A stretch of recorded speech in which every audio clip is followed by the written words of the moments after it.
drive your hip forward and through your partner's hip. So you touch the fascia and you cut through the hip. Missed it.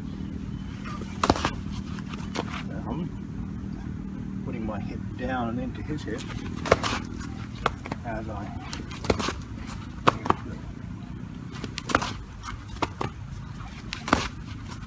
Now, if you're doing this with an air fire person, they tend to jackknife, so there'll be more fold.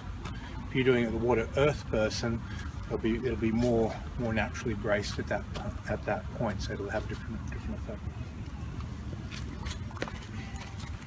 Right.